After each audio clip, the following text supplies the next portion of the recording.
Saudara Anda menyaksikan Kompas Bisnis, masih bersama saya Putri Oktaviani. Presiden Amerika Serikat Donald Trump mengumumkan tarif baru sebesar 10% pada hampir semua barang impor yang masuk ke Amerika. Di samping itu, Trump memberlakukan tarif timbal balik terhadap sejumlah negara termasuk Indonesia.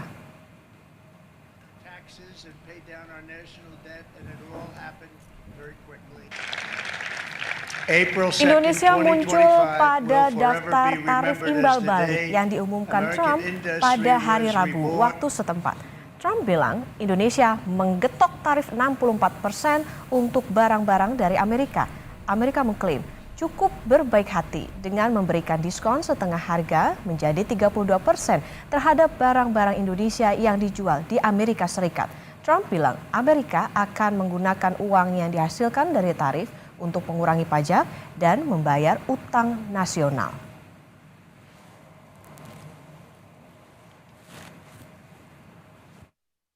In a few moments, I will sign a historic executive order instituting reciprocal tariffs on countries throughout the world. Reciprocal, that means they do it to us and we do it to them.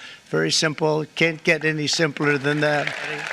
We will supercharge our domestic industrial base. We will pry open foreign markets and break down foreign trade barriers.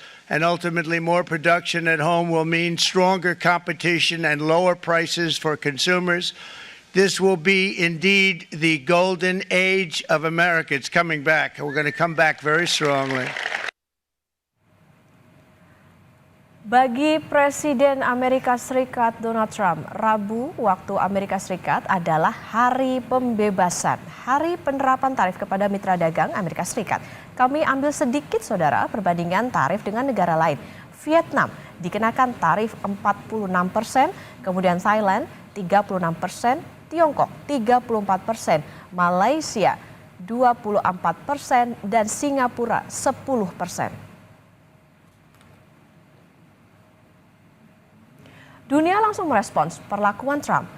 China atau Tiongkok adalah negara yang paling keras merespons Donald Trump. Tiongkok bersumpah akan membalas perlakuan Amerika yang suka-suka mengenakan tarif. Uni Eropa bilang ini adalah pukulan telak bagi ekonomi dunia. Kemudian Jepang menuding Trump dengan sadar melawan regulasi Organisasi Perdagangan Dunia alias WTO. Banyak negara yang langsung memberikan respons, namun tidak demikian dengan Indonesia yang justru membatalkan penjelasan bersama antar kementerian dan belum ada keterangan apapun.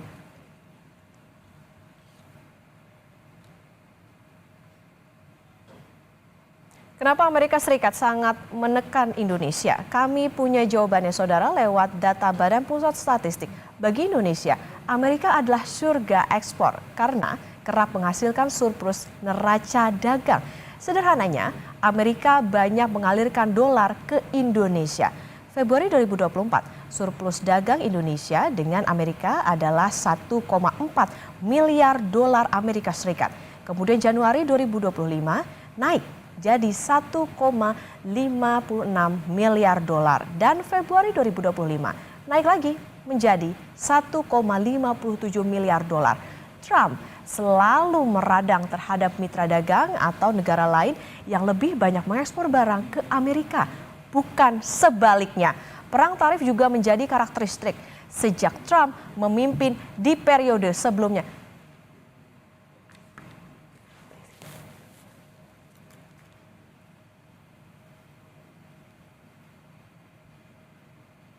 Anggota Dewan Ekonomi Nasional Khotib Basri bilang Indonesia harus bekerja sama dengan negara lain untuk melakukan negosiasi terhadap Amerika Serikat. Sebab perlakuan tarif Trump juga berlaku bagi banyak negara di dunia.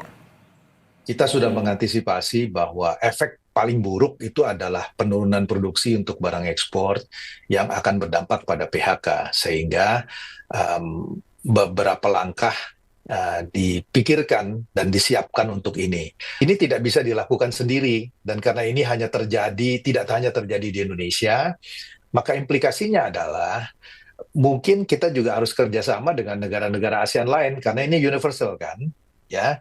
Jadi negosiasi ini selain kita lakukan secara bilateral, kita juga harus inisiatif untuk mengajak negara-negara ASEAN untuk secara bersama-sama melakukan negosiasi dengan pemerintah Amerika.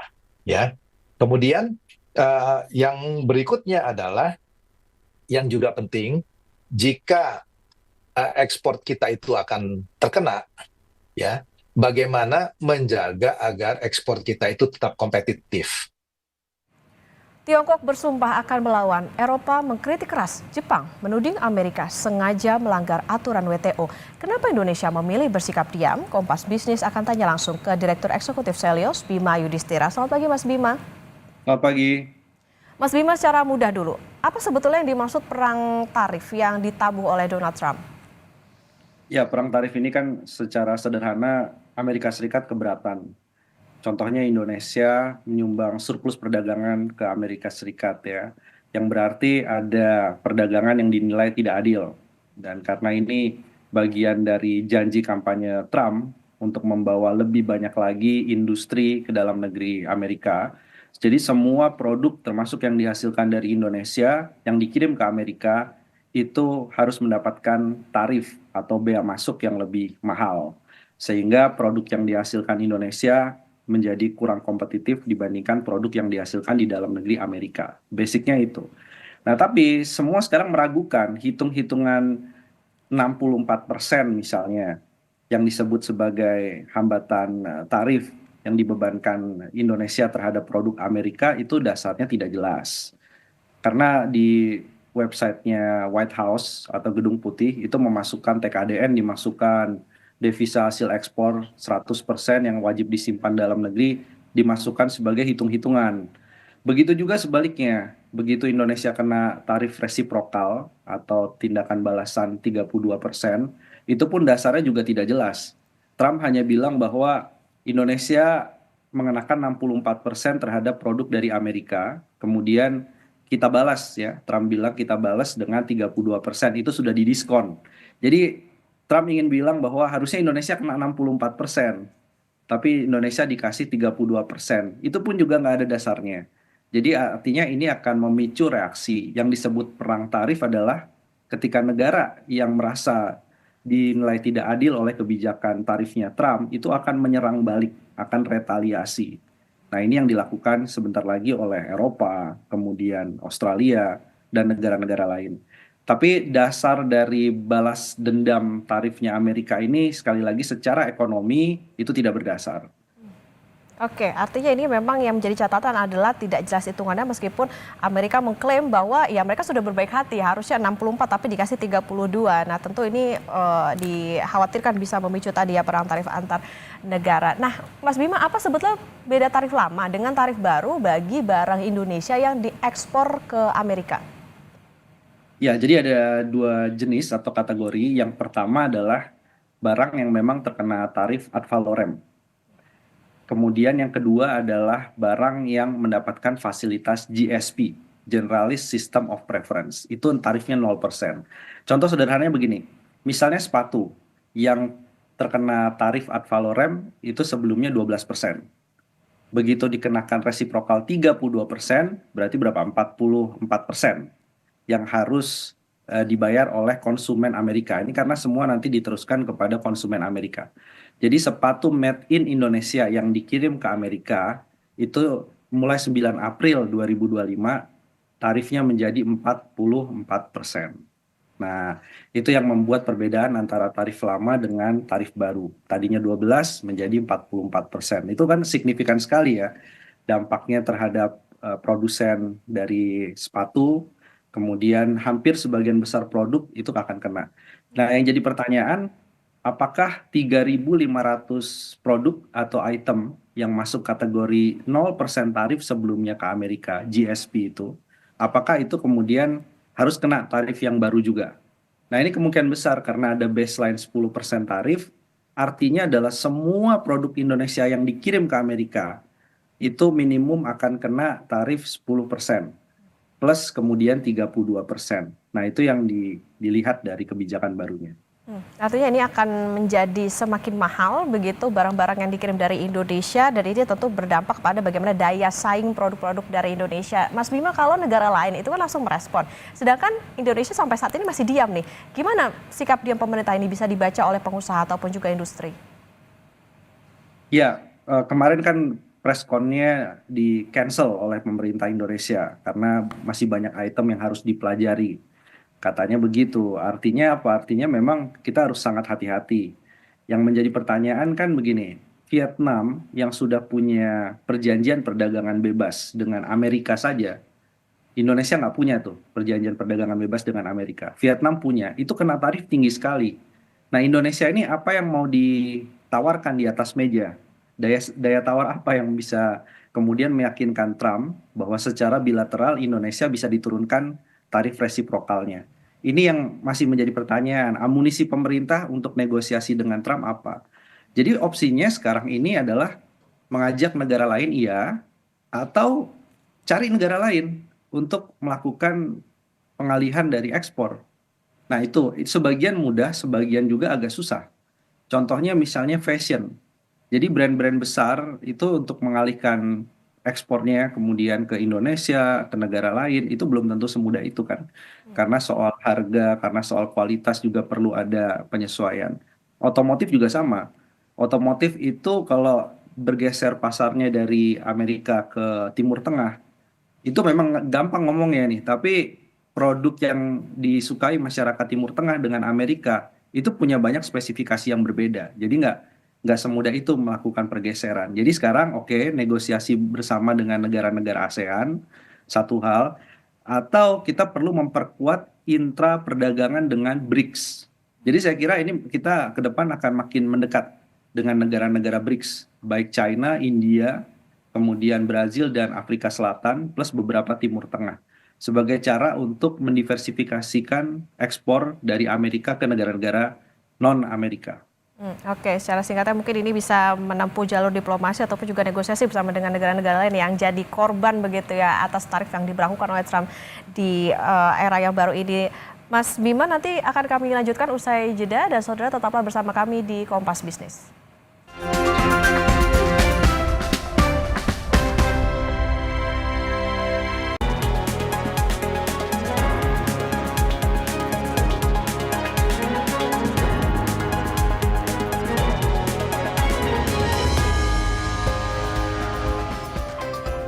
Masih di Kompas Bisnis, saudara, dan kita akan melanjutkan perbincangan dengan Direktur Eksekutif Selyos Bima Yudhistira. Mas Bima, kalau dikatakan Trump itu kan klaimnya adalah Indonesia ini selalu surplus karena berdagang di Amerika. Nah, tarif baru ini apakah bisa beresiko untuk bisa menyebabkan badai PHK? Industri apa saja sebetulnya yang beresiko kena PHK?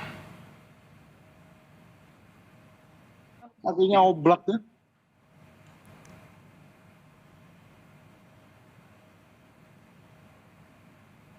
Oke, Mas Bima.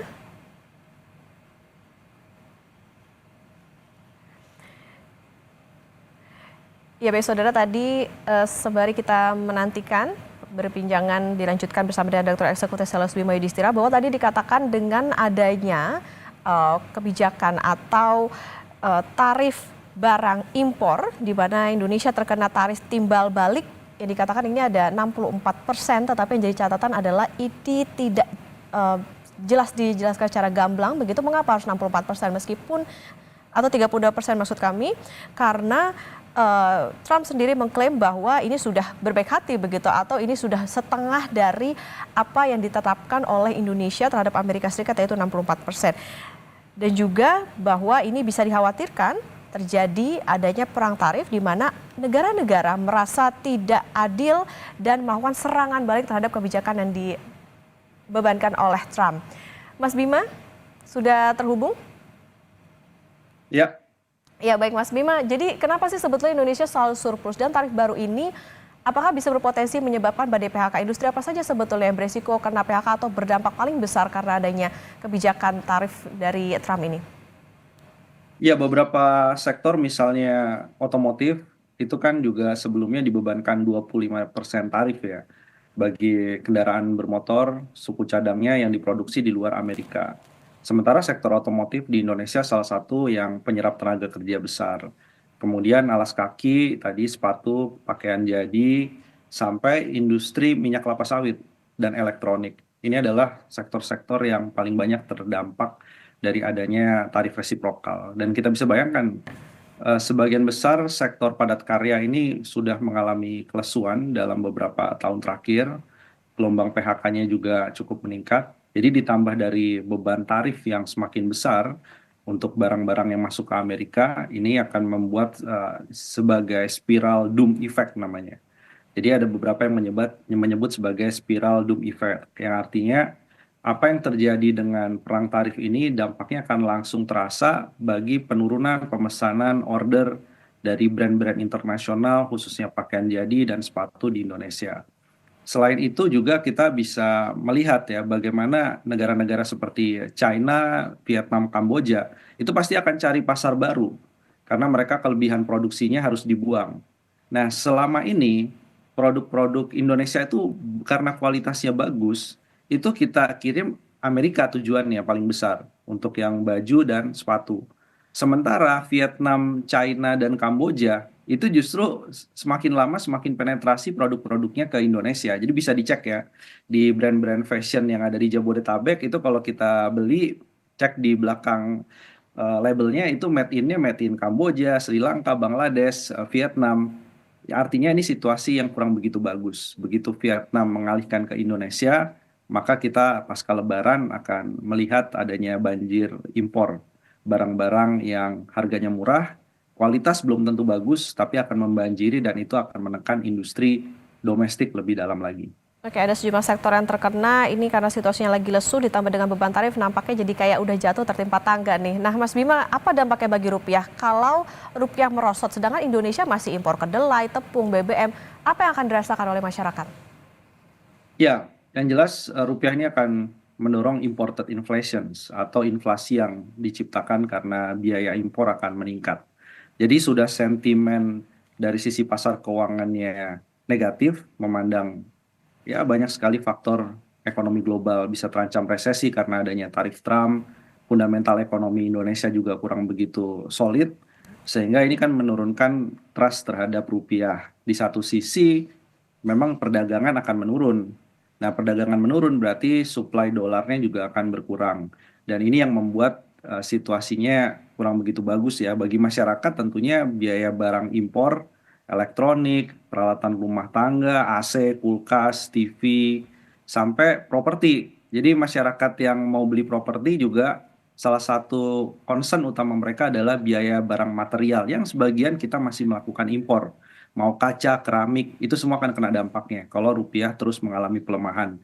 Jadi view-nya ini mungkin masih dalam fase libur lebaran, tapi kita patut mewaspadai pada waktu pembukaan pasar saham, ini ada tekanan yang cukup besar yang membuat rupiah bisa menyentuh angka 17.000 sampai 17.200 rupiah per dolar Amerika. Dan itu harus diwaspadai efeknya 2 sampai 3 bulan ke depan terhadap pembentukan harga-harga barang. Karena produsen nggak punya pilihan lain kecuali meneruskan kenaikan harga ini kepada konsumen akhir. Margin mereka sudah sangat tipis. Oke, ini harus diwaspadai soal bagaimana harga-harga naik, kemudian juga tekanan ke rupiah dan juga pasar saham. Mas Bima, terakhir singkat saja, apakah tarif Trump ini bisa menyebabkan penerimaan pajak turun di tahun ini? Ya, penerimaan pajak sudah turun Januari, Februari, dan ditambah dengan adanya tekanan ekspor, tentunya efeknya akan ada penurunan penerimaan pajak yang cukup dalam. Jadi rasio pajaknya kemungkinan tahun ini hanya kisaran 9 sampai 9,5%. Jadi jauh sekali dari target pemerintah, itu yang perlu kita antisipasi. Oke, jauh dari target pemerintah atau berada di angka 9 sampai 9,5%. Ini tentu bagaimana kebijakan yang diterapkan oleh Trump ini bisa menjadi tantangan tersendiri bagi pemerintah, terutama bagaimana merespons, termasuk juga bagaimana melakukan negosiasi dan juga bisa diversifikasi pasar, itu tentu tidak hanya bergantung pada Amerika. Terima kasih Direktur Eksekutif Selyos Bima Yudhistira sudah bersama di Kompas Bisnis. Sehat selalu Mas Bima.